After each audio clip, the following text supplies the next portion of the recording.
Welcome back to the class. 24 question हो गया, 25 में देखो सेम ही है 24 में के जैसा। एच लिमिटेड था, एच लिमिटेड के वित्तीय विवरण 31 मार्च 2017 को निम्नलिखित है। इक्विटी एंड लाइबिलिटीज में शेयर होल्डर फंड है, शेयर कैपिटल रिजर्व है, रिजर्व 2016 का है, सरप्लस 2016 का है और सरप्लस 2017 का है। पास्ट ईयर के प्रेजेंट के दोनों को दे रखे हैं। असेट्स में नॉन करंट असेट्स है, tangible asset land and building, plant and machinery. Intangible में इस बार गुडविल भी दिया हुआ है आपको। Investment 60% equity share in S limited, 60% उसने खरीद लिया है, 40% उसके पास है अभी भी। करंट असेट्स में स्टॉक है, डेटर्स है, कैश एंड इक्विलेंट्स है।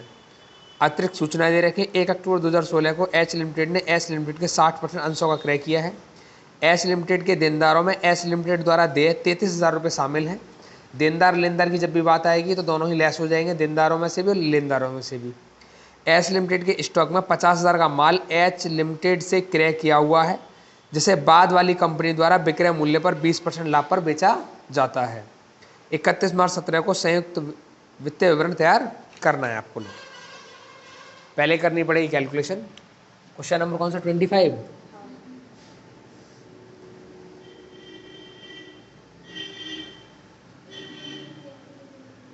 Calculation of holding ratio.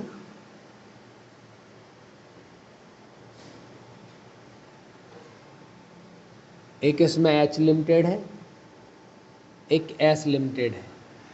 इसके पास है 60% शेयर, इसके पास रह जाएंगे 40% शेयर। तो 60 और 40 का आप रेशो बनाएंगे, कितना बनेगा? 20 दूनी 40, 20 तिया 60। 3 और 2 का रेशो। मैंने परसेंट का ही बना दिया, शेयर नहीं लिखे हैं, ठीक है।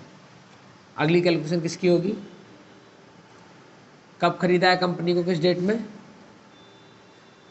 अक्टूबर में। प्री और पोस्ट एक्विजिशन पीरियड। कंपनी को होल्ड किया है उसने 1 अक्टूबर 2016 में।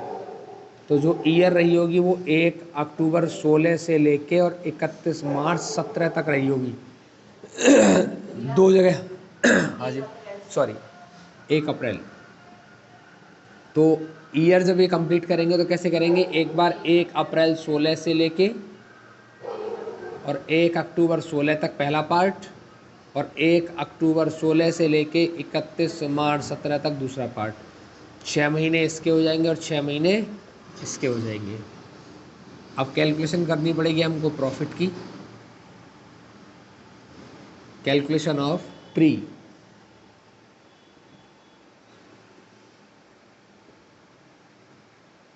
Profit capital.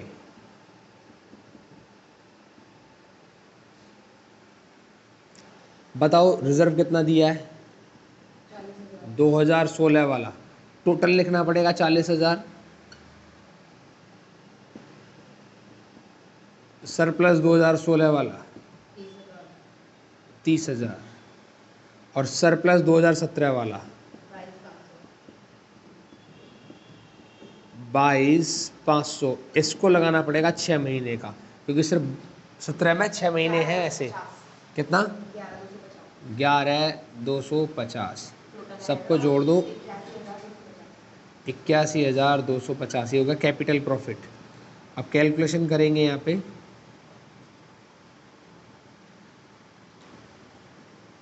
Calculation of post.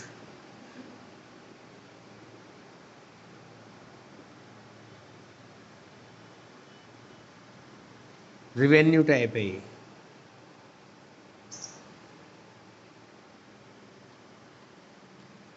देखो, या तो इन सबको जोड़ो, इस वाले को घटा देना है, या सबसे लास्ट वाले को रखो 2017 वाले को और 6 महीने का निकाल दो। तो मैंने सबसे लास्ट वाले को रखा, सरप्लस 2017 का कितना है? 22,500 का, लेकिन चाहिए मेरे को 6 महीने का। कर दो इसको सॉल्व। 11,250। ये रेवेन्यू प्रॉफिट है, 2 जगह डिवाइड हो जाएगा, एक बार होल्डिंग कंपनी में, एक बार सब्सिडी में। कितने रेशो में? 3-2 के रेशो में। तो 11,250 multiply 3 divide by 5, 11,250 multiply 2 divide by 5, 6,750 holding company में जाएगा और 4,500 ये सब्सिडी कंपनी का माइनॉरिटी इंटरेस्ट में जाएगा। Calculation of goodwill.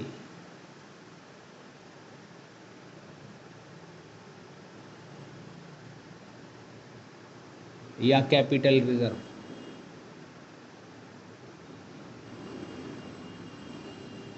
कितना परचेज वैल्यू है? 60%। कितने रुपए के शेयर है? 1,00,000 रुपए के। तो 1,00,000 का 60% निकाल दो सीधा। 60,000 रुपये का परचेज वैल्यू है, जिसमें हमने ऐड करना है कैपिटल प्रॉफिट।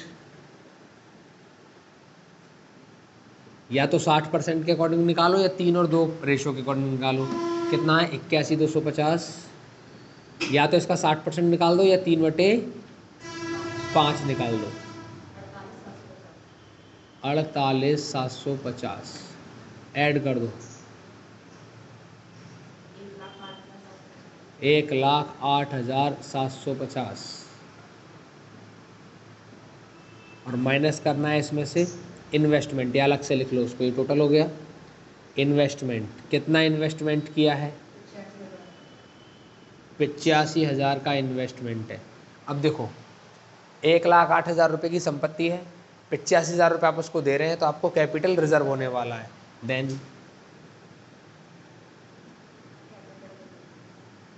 कैपिटल रिजर्व कितना आ गया? 23,750। ये कैसे आया है? 1,08,750 माइनस 85,000 करके 23,750। ठीक है, लेकिन ये वाला 23,750 जो है, इसमें हमारे पास गुडविल भी है क्वेश्चन में। तो रिटर्न ऑफ गुडविल,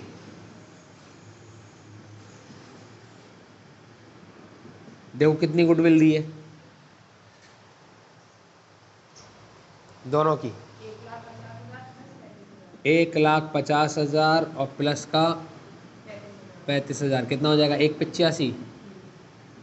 1,85,000 इन दोनों वैल्यू से बना रहे हैं, जोड़ दो इन दोनों को या घटा दो।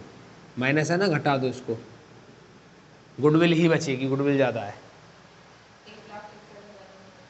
1,02,50। इस क्वेश्चन में क्या है? गुडविल। बताओ बात समझ में आ गई? ऐसा क्वेश्चन पहले भी आया था एक। ठीक है, समझ में नहीं आया पूछ लेना है अभी। Calculation of minority interest.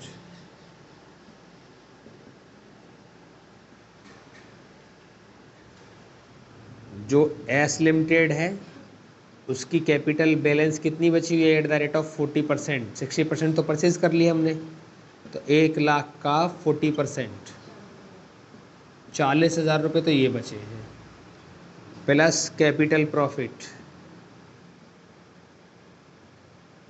कितना है? ये भी एट द रेट ऑफ 40% बना सकते हो इसको, या 2/5 लिख सकते हो उसके अनुसार। कितने रुपए के हैं? 80। 81,250 का 2/5 कितना आया? 32,500। इसके बाद में रेवेन्यू,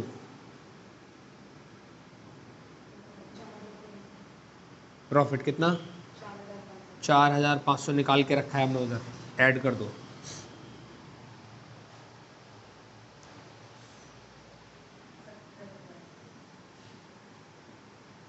ये माइनॉरिटी इंटरेस्ट आएगी 70,000।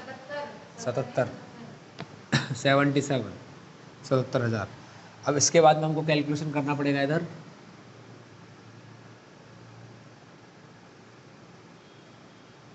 Calculation of unrealised stock.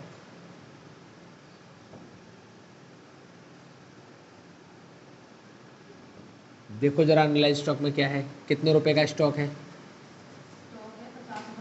नहीं, जो एडजस्टमेंट में स्टॉक सेल 50,000 का सेल है, रेट कितना है? 20%। पढ़ो लाइन क्या दे रखी है?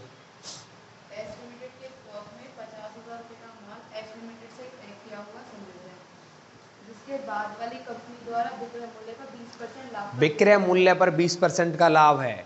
ये जो मूल्य विक्रय मूल्य होता है ये वाला, और इसका ही डायरेक्ट 20% निकालना है। अगर लागत मूल्य में जोड़कर बोलता है तो हमेशा प्लस रेट करते हैं, और बिना लागत मूल्य का बोलेगा तो सीधा सीधा इसी का निकालना है अब हमको। तो कितना आएगा अनरिलाइज स्टॉक, कैसे निकालेंगे, stock multiply by rate divide by 100, कर दो इसको सॉल्व, कितना 50,000 मल्टीप्लाई 20 डिवाइड बाई 100, कितना आ गया 10,000।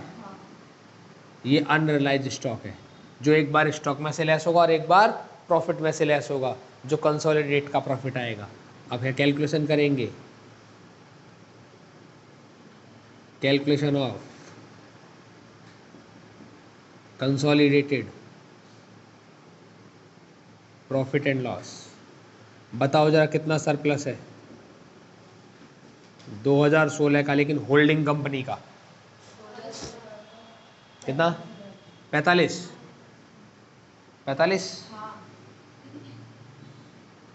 2017 का सरप्लस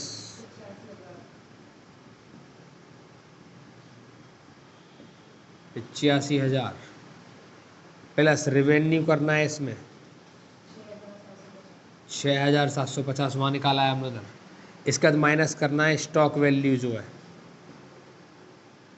कितना स्टॉक वैल्यू है 10,000, कर दो एडलेस इसको 1,26,750। इसके बाद कैलकुलेशन होगी स्टॉक की,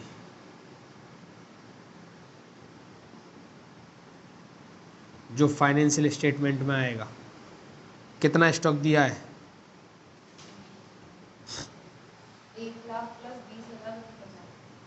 1,20,250, और इसमें से माइनस करेंगे, ये कितना आ जाएगा 1,20,250 माइनस हो जाएगा रियलाइज्ड वैल्यू, सॉरी अनरियलाइज्ड। कितनी अनरियलाइज्ड वैल्यू है 10,000 की, तो कितना बचेगा 1,10,250। सारी कैलकुलेशंस हो गई, बताओ बात आ गई समझ में। अब बनाएंगे इधर बैलेंस शीट या financial statement. Question number 25, consolidated financial statement as on not dot.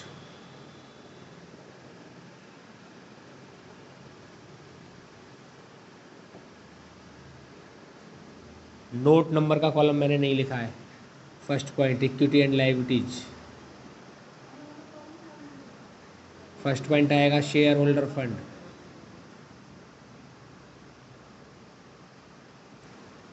पहला आएगा शेयर कैपिटल,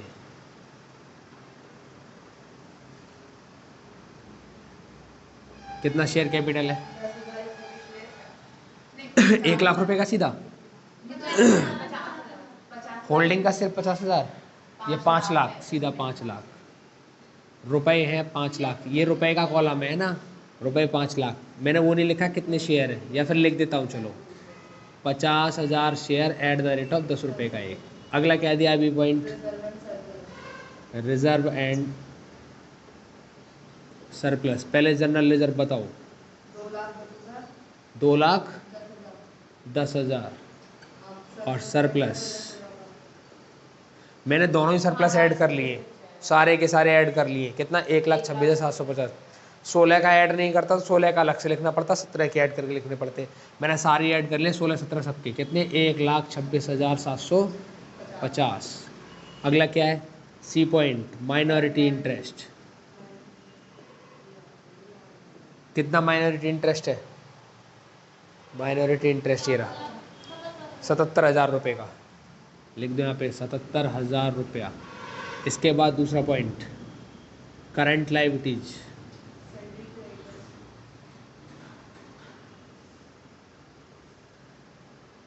क्रेडिटर्स कितने के दिए 1,60,000 प्लस 76,000। एडजस्टमेंट में कुछ बोला है उसने, देनदारों में शामिल हैं जो एस द्वारा दे हैं 10,000, 33,000 रुपये घटा दो इसमें से 2,03,000 और वैल्यू है इसमें, ऐड कर दो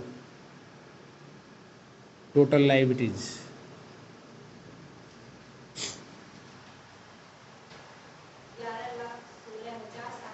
चेक करो 11,16,750। सेकंड पॉइंट आएगा इधर असेट्स। असेट्स में फर्स्ट पॉइंट आएगा non current assets.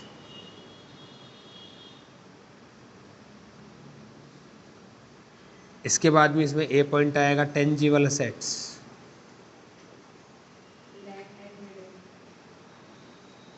Land and building कितने रुपए की है?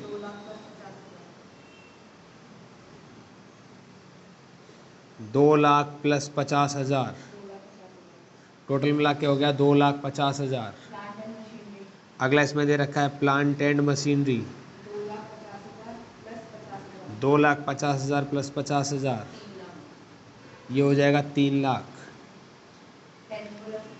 इसके बाद आएगा इंटेंजिबल असेट्स बी पॉइंट में। हमने फाइंड आउट किया गुडविल की वैल्यू यहाँ पे 1,61,250, 1,61,250। इसके बाद में दूसरा पॉइंट करंट असेट्स कितना है? पहला पॉइंट स्टॉक, जो फाइंड आउट किया स्टॉक का वैल्यू है ना, ये वाला स्टॉक का कितना? 1,10,250 फाइंड आउट कर रखा, सीधा लिख दो 1,10,250। इसके बाद में सन्डी डेटर्स कितने के हैं? 1,75,000 प्लस 82,250 माइनस 33,000 जो एक दूसरे के पास शामिल है। करो एडलेस। 2,24,250। इसके बाद में कैश एंड बैंक, बोलो 40,000 प्लस 31,000, 71,000 हो गया। सबको जोड़ दो।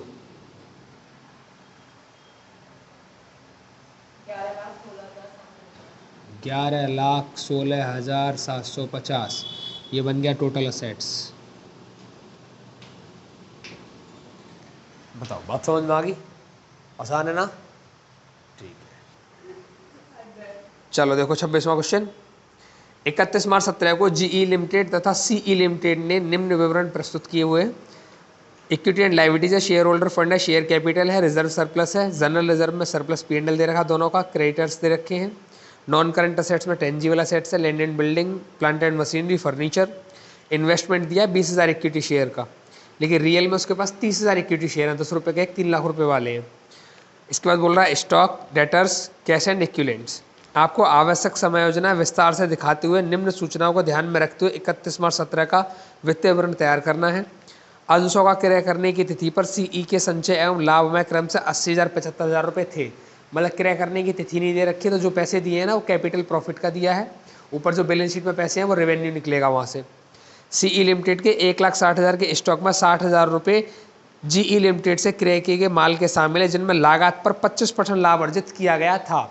जब भी लागत में जोड़ने की बात करेगा तुमसे, तभी तुमको क्या समझना है कि stock multiply rate divide by 100 plus rate, जब भी लागत में जोड़ने की बात करेगा। अब 1,60,000 में 60,000 का स्टॉक है सिर्फ ऐसा, तो सिर्फ 60,000 पे कैलकुलेशन करनी है, 1,60,000 में कैलकुलेशन नहीं करनी है। आगे बस ये 2 पॉइंट, आगे है ही नहीं कुछ। लो, आसान क्वेश्चन है, question number 26, calculation of holding ratio.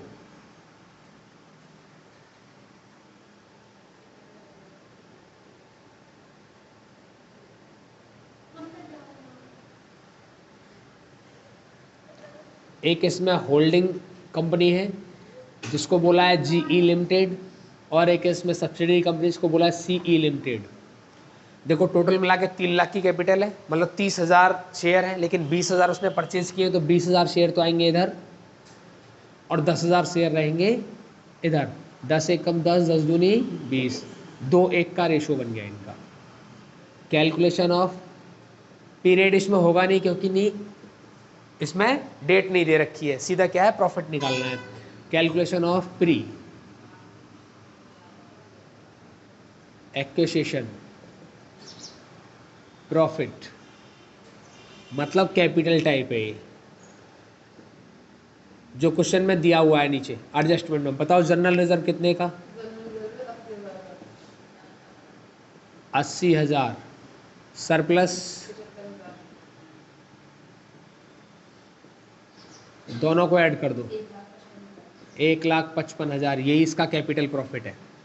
दूसरा निकालना पड़ेगा हमको रेवेन्यू टाइप का, कैलकुलेशन ऑफ पोस्ट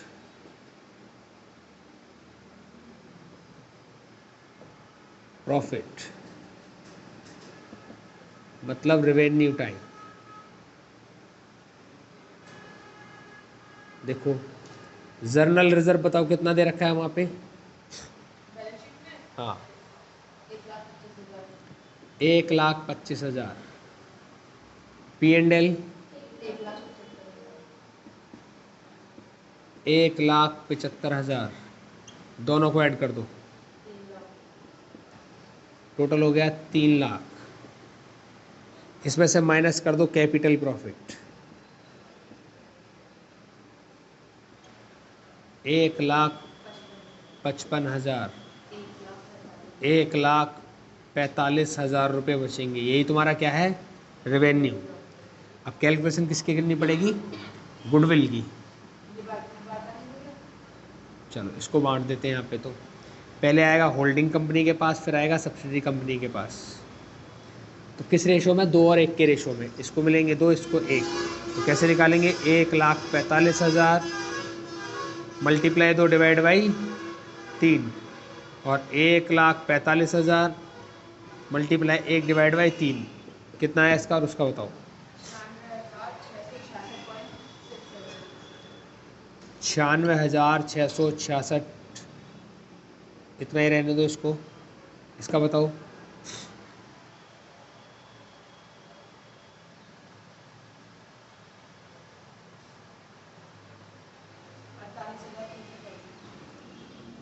अड़तालीस 334। ये वैल्यू पॉइंटों में आ रही है, चेक कर लो जरा एक बार। रेवेन्यू 1,45,000 का आ रहा है क्या? 1,45,000 रेवेन्यू, और कैपिटल कितना? ठीक है। इन दोनों का अलग अलग दे रखा है होल्डिंग और इसका कोई नहीं दे रखा है। चलो कोई बात नहीं। अब इतने के बाद करेंगे यहाँ से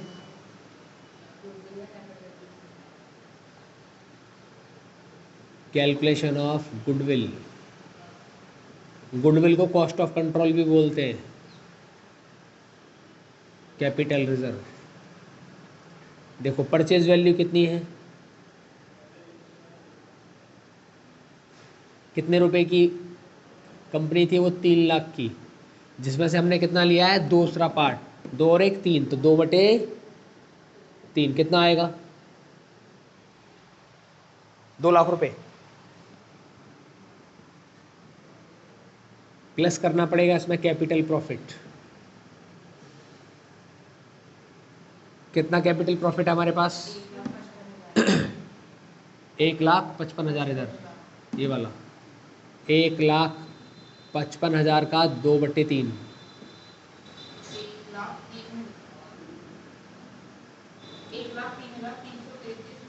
1,03,333 ही रहने दो इसको। ऐड कर दो, कितना हो जाएगा? 3,03,333, ये हो जाएगा टोटल। हमने इन्वेस्ट कितना किया है? इन्वेस्टमेंट किया है 2,60,000 का। बचा दो, कितना बचा? यही बनेगी क्या? गुडविल नहीं, कैपिटल रिजर्व। 43,333। 3 लाख रुपए समथिंग की चीज़ खरीदी है, 2,60,000 का पेमेंट दिया, बचा क्या? Capital reserve. नेक्स्ट कैलकुलेशन किसकी है? Minority interest.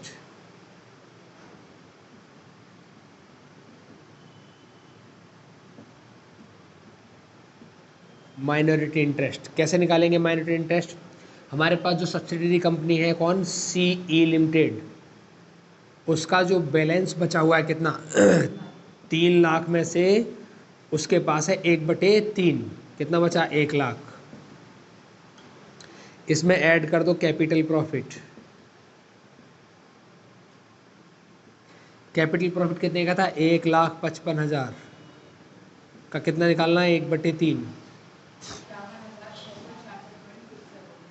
51,667 कर दिया मैंने, इसको पॉइंट में था वो, प्लस रेवेन्यू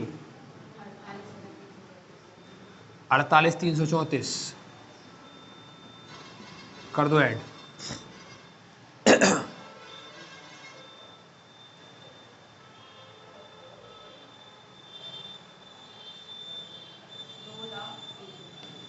दो लाख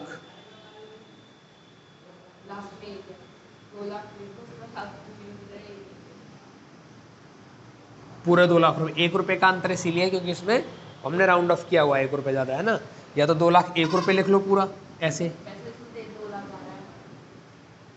2,01,000 लिख सकते हो, 2,00,000, ये वाला उसने राउंड ऑफ नहीं किया होगा क्वेश्चन में, ये वाला नहीं किया होगा, हमने दोनों ही राउंड ऑफ कर रखे इसलिए 2,00,000 या 2,01,000 आ रहा है, दोनों ही लिख दिए मैंने, है ना। 2,00,000 से करना आप कैलकुलेशन, वैसे 2 अलग अलग वैल्यू है ये, कहीं समझो इतना बड़ा कैसे आंसर आ गया ये, ठीक है। अब इसके बाद कैलकुलेशन किसकी होगी, कैलकुलेशन ऑफ अनरिलाइज्ड स्टॉक।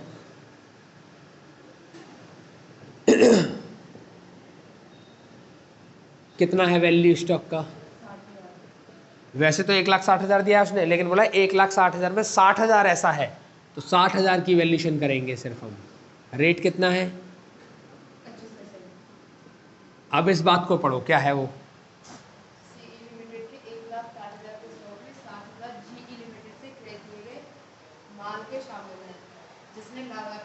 जिसने लागत पर 25% जोड़कर, जब लागत में 25% जोड़ेगा प्लस करेगा कॉस्ट में, तभी आपको प्लस करके ही दिखाना है फॉर्मूला में भी। कैसे लिखेंगे, value multiply rate divide by 100 plus rate, ये फॉर्मूला रहेगा। आप कर दो इसको सॉल्व, 60,000 मल्टीप्लाई 25 डिवाइड बाई 125, 12,000 रुपये अनरिलाइज स्टॉक की वैल्यू है।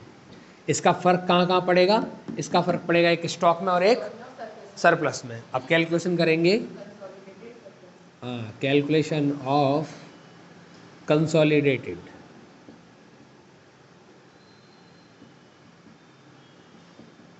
सरप्लस। अब सरप्लस का करेंगे, पहले देखो उसमें कितना जनरल रिजर्व दिया है, ये देखो। अब सरप्लस की कैलकुलेशन जब आप करते हो ना, सिर्फ सरप्लस को भी ले सकते हो, जनरल रिजर्व को भी ले सकते हो। अगर जनरल रिजर्व नहीं लिया है तो उसको अलग से दिखाना पड़ेगा, सेम ऐसे ही, और सरप्लस लिया है तो सरप्लस की कैलकुलेशन वाला दिखाना पड़ेगा। तो सिर्फ सरप्लस ले लेते हैं, जनरल रिजर्व नहीं लेते हैं ना। सरप्लस करंट ईयर का 3,00,000, प्रीवियस ईयर का भी दे रखा है कोई, एक ही है। कितना सरप्लस है, 3,00,000 का। एडजस्टमेंट में सरप्लस उसकी तो कैलकुलेशन हो गई, उधर से छोड़ दो। प्लस करना है इसमें कितना हमको, होल्डिंग कंपनी का रेवेन्यू, रेवेन्यू दे रखा है 96,666, और इसमें माइनस करना है अनरिलाइज स्टॉक 12,000 रुपया, कर दो सॉल्व, 3,84,666।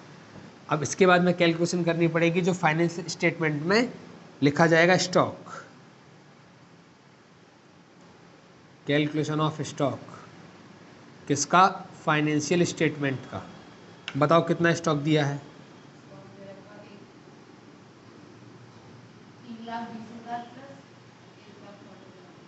3,20,000 प्लस 1,60,000, टोटल मिला के होगा 4,80,000, माइनस कर दो अनरियलाइज्ड वैल्यू,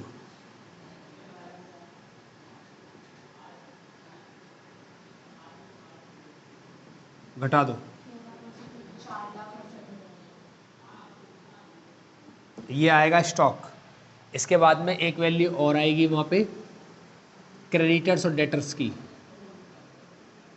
कैलकुलेशन। हाँ जी, नहीं है वाली, डेटर्स क्रेडिटर्स नहीं है इसमें, नहीं है तो फिर नहीं आएगा इसमें, यही सारी वैल्यू आएंगी। क्वेश्चन सेम पहले ऐसा कॉपी है एकदम, कर पाएंगे आप लोग बैलेंस शीट, ठीक है, कोई बात नहीं, नहीं कोई प्रॉब्लम नहीं आएगी, वहाँ पे हमने 1 रुपये कम कर दिया है ना, 2 लाख ही रहने दिया है वहाँ पे। ये 6 रहेगा, कहीं जाके 4 में ऐड हो जाएगा, आ जाएगा आंसर। 1 रुपये का इधर उधर रहता है किसी वजह से आंसर में टोटल में। अगर लाइबिलिटीज 1 रुपये से ज़्यादा है तो रेवेन्यू को 1 रुपये से कम कर देना, अगर असेट्स ज़्यादा है तो स्टॉक वाले को 1 रुपये से कम कर देना। जहाँ पे स्टॉक की कैलकुलेशन आई है वहाँ 1 रुपये कम ज़्यादा कर लेना आप, आराम से हो जाएगा। समझ के बाद बैलेंस शीट बनानी है इसकी खुद से अब।